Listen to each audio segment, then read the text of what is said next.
Hey there, thanks for tuning into this audio overview, where today I'm diving into the world of CNC Machine Accuracy Budgets.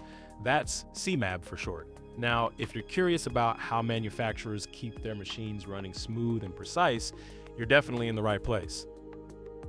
Before we get rolling, I want to give a shout out to the source document we're exploring, the Machine Tool Accuracy Handbook. It's authored by Fabian and Achaval. Also, all this is shared under fair use for educational purposes, so we're here to learn and hopefully have some fun while at it. The handbook is all about keeping machine tools, like those fancy CNC machines, in tip-top shape. The main objective is making sure that every part of the machine meets strict accuracy standards, from how flat the guides are, to the alignment of spindles, and even how parallel the axes run. It's like giving your car a thorough inspection, but way more technical. Why does this all matter?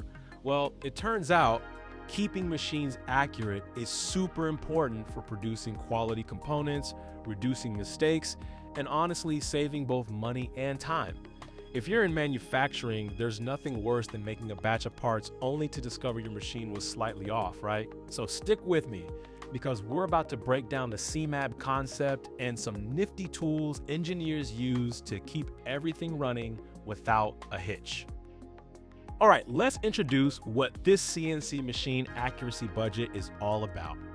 If you picture a household budget, you know every dollar is accounted for: groceries, rent, entertainment, you name it. In the CMAB, it's all about accounting for every bit of tolerance in your machine and how it's split up between different accuracy parameters.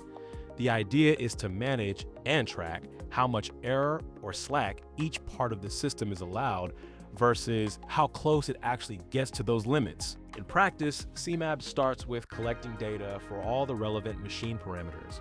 We're talking flatness, straightness, spindle alignment, turret positioning, and so on. Each of these has its own role, affects the machine's ability to create precise parts, and can slip out of tolerance for all sorts of reasons like wear, vibration, or improper maintenance. Now, to help make sense of which parameters are more critical to accuracy, engineers use something called a proposed weight table, usually noted as WI.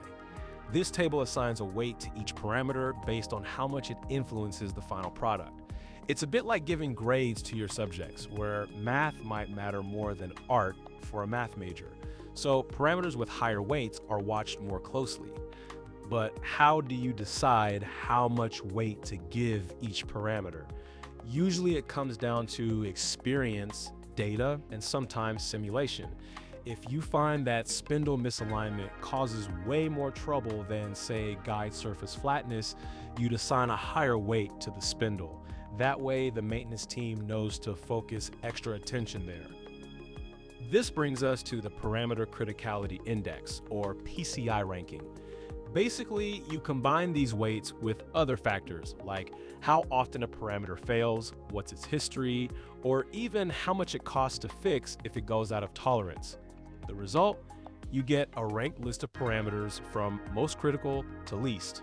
Having a PCI ranking is kind of like making a to-do list, starting with the biggest priorities. Instead of tackling repairs randomly, you focus on the issues that really impact production.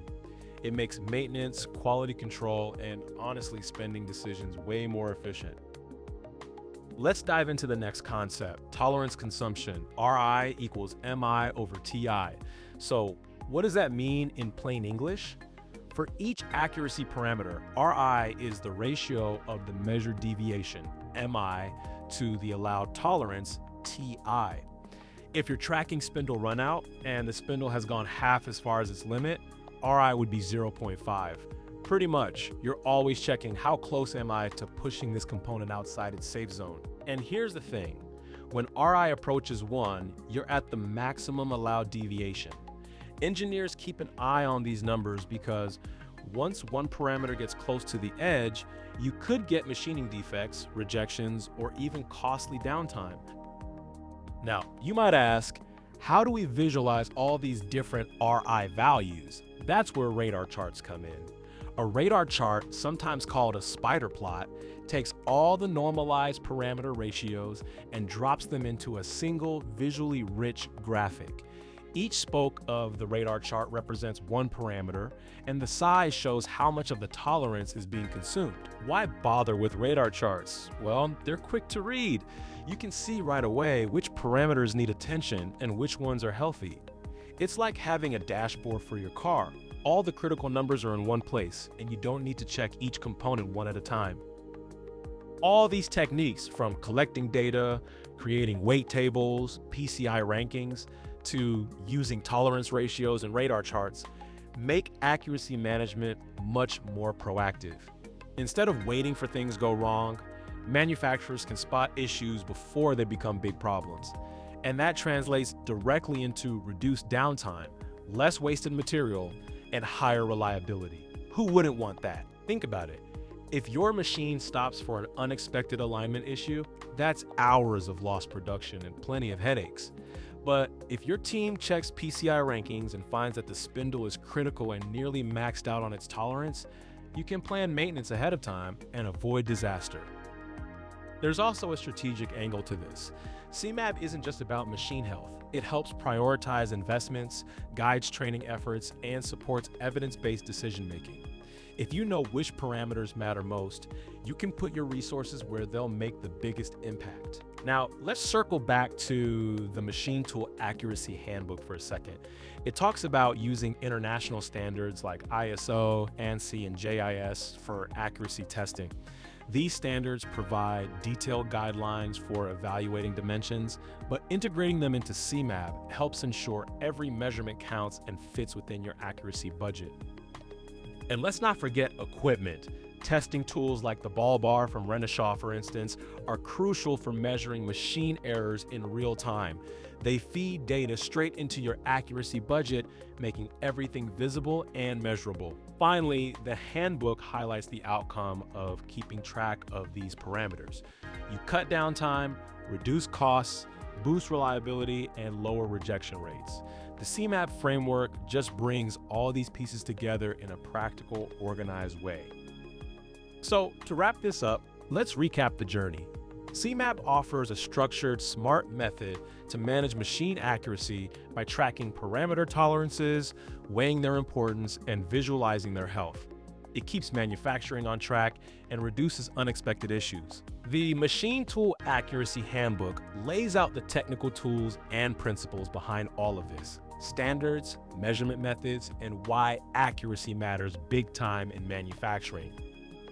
The main takeaway is that you don't have to wait for machines to fail. Instead, you can use CMAB tools to spot issues early, prioritize fixes, and stay ahead of the curve.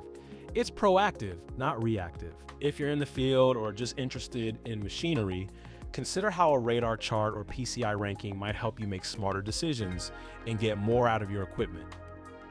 Thanks for joining me today. I hope this overview gave you a clearer look at why managing machine accuracy, especially with tools like CMAB, is a game changer for manufacturing. Until next time.